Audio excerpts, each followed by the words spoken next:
अरे दिल्ली वालों, यार आप लोगों का भी दिल जो है वो यमुना नदी के पानी की तरह गंदा हो गया है क्या?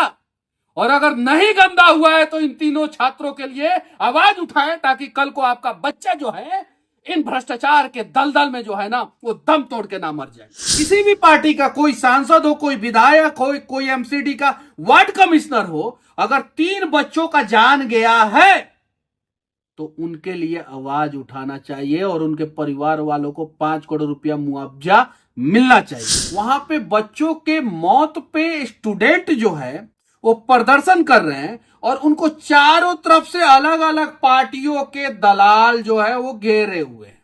यार मौत पे हम लोग जो है अलग अलग पार्टियों में बट जाते हैं। यार 3 बच्चों का जान गया है, उनके माता पिता जब ये सारी चीजें देखते होंगे तो उनके दिल पे क्या गुजरता होगा। थार वाला जाता है, उसका बोनट डूबने वाला होता है तो वो स्पीड करता है और स्पीड में निकलता है तो उसके ऊपर आरोप लगा दिया जाता है और थार वाले को पकड़ के जेल में डाल दिया जाता है। वाह रे वाह, अंधा कानून। थार वाले को पकड़ के जेल में डाल दिए और एमसीडी के भ्रष्ट अधिकारी जिन्होंने डिसिल्टिंग नहीं किया, नाले की सफाई नहीं किया, उनके ऊपर कोई कार्रवाई नहीं। जांच, भ्रष्टाचार, लापरवाही आप सभी की और आरोप थोप दिए थार वाले पे।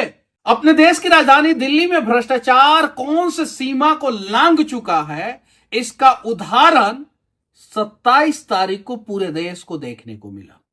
एमसीडी की लापरवाही और एक कोचिंग संस्थान की अनियमितता के कारण 3 मासूम छात्रों की जान चली जाती है। बाद में बवाल होता है, हर पार्टी के नेता आते हैं, छात्रों को कहते हैं कि हम आपके भविष्य की सुरक्षा की पूरी गारंटी लेते हैं, आप अपना इंश्योरेंस करा के रखो, वरना मर जाने के बाद जो है हम सिर्फ इतना ही कहेंगे कि 2 मिनट का मौन धारण और सरकार के खाते से 2 लाख रुपया का आर्थिक सहयोग। हालांकि छात्र वहां पे बैठे हुए हैं और 5 करोड़ रुपया मुआवजा मांग रहे हैं और उनका मांगना जायज है। 5 करोड़ रुपया तीनों परिवारों को मिलना चाहिए, साथ ही साथ तीनों परिवार के एक सदस्य को सरकारी नौकरी मिलना चाहिए। अब पक्ष और विपक्ष के दरवाजों को तोड़ के एक बार इंसानियत के दहलीज पे खड़ा होके सोचे कि वो 3 बच्चे जो राव आईएएस एकेडमी में फीस भर के आए थे, उनको बेसमेंट में पढ़ाने के लिए किसने मजबूर किया? कोचिंग संस्थान ने नहीं, बिल्कुल गलत। एमसीडी का भ्रष्टाचार ने उनको बेसमेंट में पढ़ाने के लिए मजबूर किया। यहां के विधायक दुर्गेश पाठक जी कह रहे हैं कि हमने राज्यपाल को डिसल्टिंग के लिए फाइल भेजा था और उन्होंने इस पे कुछ नहीं कहा। कमाल का झूठ बोलते हैं यार। मतलब कि एकदम झूठ बोलने का अगर पहाड़ बनाना हो तो आप उसमें सबसे ऊंचा पहाड़ बना देंगे। डिसिल्टिंग मतलब कि नाले की सफाई के लिए आप राज्यपाल को लेटर देंगे। यहां पे तो सचिव को बुला के आप लोग थप्पड़ मारते हैं, किसी भी बात के लिए धरने पे बैठ जाते हैं। अगर राज्यपाल साहब को लेटर दिया तो आप धरने पे क्यों नहीं बैठे? और किसी भी पार्टी का कोई सांसद हो, कोई विधायक हो, कोई एमसीडी का वार्ड कमिश्नर हो, अगर 3 बच्चों का जान गया है तो उनके लिए आवाज उठाना चाहिए और उनके परिवार वालों को 5 करोड़ रुपया मुआवजा मिलना चाहिए।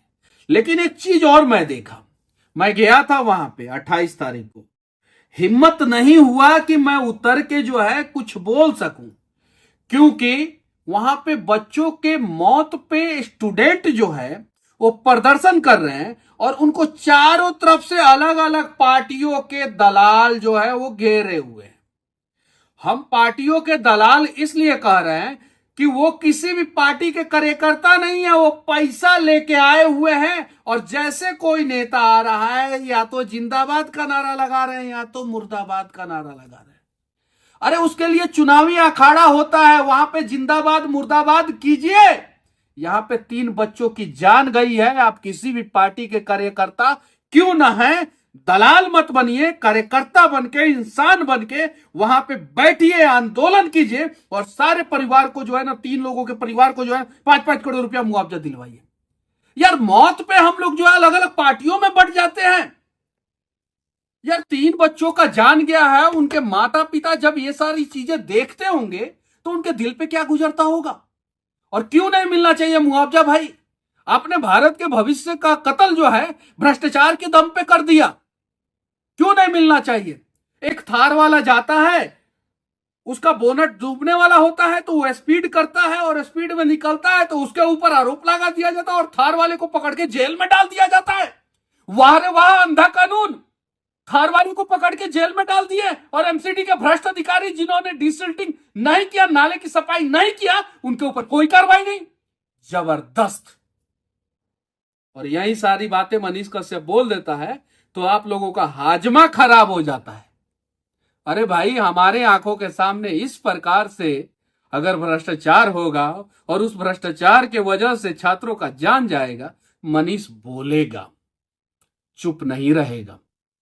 और हम बोलेंगे ना तो हम किसी को छोड़ेंगे नहीं भाई। माफ कर दीजिएगा, हमारा अंतरात्मा जो है ना वो इस बात की गवाही नहीं दे रहा है कि आप जो है इस घटना में एक तरफ झुक जाएं ना। होगा चुनावी अखाड़ा, वहां पे झुका जाएगा, यहां पे तो ना, हाथ जोड़ रहे हैं। क्योंकि कल इस भ्रष्टाचार का भेंट जो है कोई भी चढ़ सकता है। कल मेरे जान पहचान, मेरे परिचित, मेरे मित्र, मेरे दोस्त, कोई भी इस भ्रष्टाचार का भेंट चढ़ सकता है। अरे दिल्ली वालों, यार आप लोगों का भी दिल जो है वो यमुना नदी के पानी की तरह गंदा हो गया है क्या। और अगर नहीं गंदा हुआ है तो इन तीनों छात्रों के लिए आवाज उठाएं ताकि कल को आपका बच्चा जो है इन भ्रष्टाचार के दलदल में जो है ना वो दम तोड़ के ना मर जाए। होगा, देख लिया जाएगा। पार्टी की लड़ाई जो है समय आएगा तो लड़ा जाएगा। लेकिन जब भ्रष्टाचार का दलदल जो है हमारे देश के मासूम लोगों का भविष्य जो है वो उसमें डुबोएगा तो ना। अगर आप चुप हैं तो आप अपने दिल का जो है एक बार एम्स में जाके इलाज करा लीजिएगा, कहीं नहीं तो कहीं उसमें गंदगी भर गई होगी। मैं आप लोगों से विनती करना चाहता हूं कि पार्टी के बंदिशों को इस प्रकार के घटना के समय में तोड़ दें, आवाज उठाएं। हमारे दोस्त के लिए, हमारे बच्चों के लिए, हमारे छात्रों के लिए, हमारे भारत को आगे ले जाने वाले युवाओं के लिए आवाज उठाएं। और स्टूडेंट का मुद्दा आएगा तो इधर से सोच के बोलूंगा, इधर से नहीं। किसी को बुरा लगे लगने दीजिए, लेकिन भ्रष्टाचार के आग में जो है वो छात्रों के भविष्य को जलने से हमें बचाना होगा। अभी 1 साल पहले उसी मुखर्जी नगर, ओल्ड राजेंद्र नगर एरिया में कोचिंग संस्थान में आग लगी थी। ये फायर वाले कैसे परमिशन देते हैं पता है आप लोगों को? पता कीजिए। हम सारे लोगों को नहीं कह रहे हैं, लेकिन 90% जगहों पे घूस लगता है फायर का परमिशन के लिए। परमिशन दे दिए, कैसे दे दिए आप परमिशन? और जब दिए तो जांच क्यों नहीं किए? और जांच, भ्रष्टाचार, लापरवाही आप सभी की, और आरोप थोप दिए थार वाले पे। अगर उस जगह पे मेरी भी गाड़ी होती तो मैं भी चाहता कि मेरी गाड़ी बंद ना हो, साइलेंसर में पानी ना घुसे, इसलिए मैं स्पीड में जाता। वो थार वाला तो ऐसे ही आप लोगों के सिस्टम के भ्रष्टाचार के वजह से जो है परेशान था। वो पानी में गाड़ी चलाने के लिए मजबूर था। वो अपने रिश्तेदार को जो है स्टेशन पे छोड़ने गया, पानी जो है वो देखा कि पानी ज्यादा है, गाड़ी है, निकालेंगे बंद हो जाएगा गाड़ी, तो हमारा यही गाड़ी खराब हो जाएगा। और जिस गाड़ी में पानी घुस जाता है उसका तो जो कंपनी है वो भी वारंटी तक क्लेम नहीं करता है।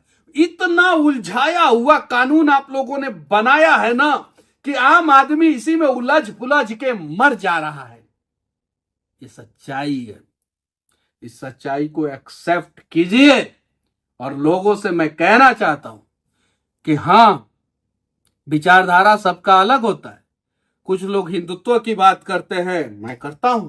कुछ लोग राष्ट्रवाद की बात करते हैं, मैं करता हूं। कुछ लोग मुसलमानों की बात करते हैं, कुछ लोग करते होंगे। कुछ लोग जो है जातियों में बांटने की बात करते हैं, करते होंगे यार। लेकिन इस प्रकार की घटना हो ना तो हिंदू मुसलमान जाति ये वो दिस दैट भूल जाइए, पार्टी भूल जाइए। और खड़े हो जाइए अपने भारत के भविष्य को बचाने के लिए, वरना भारत के 90% नेताओं का फ्लैट और बंगलो जो है ना, वो यूरोप और अमेरिका में है, आपका नहीं है। उन लोगों का कुछ नहीं होने वाला है। बर्बादी की कहानी आप लोगों की और हम लोगों की लिखी जाएगी। विनती है आप लोगों से, आवाज उठाइए निष्पक्ष होके। और मैं उन लोगों से कहना चाहता हूं जो बेवजह उस जगह पे खड़ा होके जिंदाबाद मुर्दाबाद का नारा लगा रहे हैं, गलत कर रहे हैं आप लोग और गलत ट्रेंड सेट कर रहे हैं। इंसाफ के लिए जहां ढूंढिएगा, जिस प्रकार से ढूंढिएगा, मनीष कश्यप जैसे अनेकों लोग खड़े रहेंगे। लेकिन जब आप लोग पार्टियों में बार बार बट जाइएगा ना, और इस प्रकार की घटना में बट जाइएगा ना, तो समझिए कि वहीं पे आपने सबसे बड़ी गलती कर दी। उठिए इन बंदिशों से, आवाज उठाइए और अपने दोस्तों को इंसाफ दिलाइए अगर हिम्मत है तो। लेकिन इन बंदिशों से उठ के सवाल किया जाएगा, सबसे सवाल किया जाएगा। लेकिन अभी जो है, हमें उन तीनों के परिवार वालों को 5 करोड़ रुपया जो आप लोगों का मांग है मुआवजा, वो दिलवाना है। ये मेरा मांग नहीं है, ये स्टूडेंट का मांग है। मैं न्यूज देख रहा था, वहां पे आ रहा था, मैं उस मांग के साथ हूं। चूंकि मुझे लग रहा है कि अगर इस प्रकार का मांग को पूरा किया जाएगा तो अगली बार से लापरवाही करने से पहले 10 बार जरूर सोचेंगे। और एमसीडी में उन तीनों बच्चों के परिवार के एक सदस्य को दिल्ली एमसीडी में एक एक सरकारी नौकरी दिया जाए, ताकि उनको एहसास रहेगा कि लापरवाही की वजह से हमारे बच्चों की मौत हुई है। हम लापरवाही नहीं करेंगे और वो लोग अच्छे से काम करेंगे। बाकी अगर किसी को बुरा लगे तो जय श्री राम, लेकिन मैं तो भाई इस प्रकार की घटना पे बोलूंगा और इंसाफ दिलवाने का प्रयास करूंगा। हालांकि मुझे पता है कि मेरे अकेले बोलने से कुछ नहीं होने वाला है, सब लोग बोलेंगे तो मुझे पता है कि 100% इंसाफ मिलेगा। और आज ये लड़ाई इसलिए भी लड़नी जरूरी है कि कल को इस दलदल में जो है, इस भ्रष्टाचार के बाढ़ में जो है, वो आप डूब के ना मरे। बाकी अगर मेरी बातें किसी को भी बुरी लगी हो तो मैं माफी चाहता हूं, लेकिन मैं हाँ बोलूंगा जरूर। जय हिंद।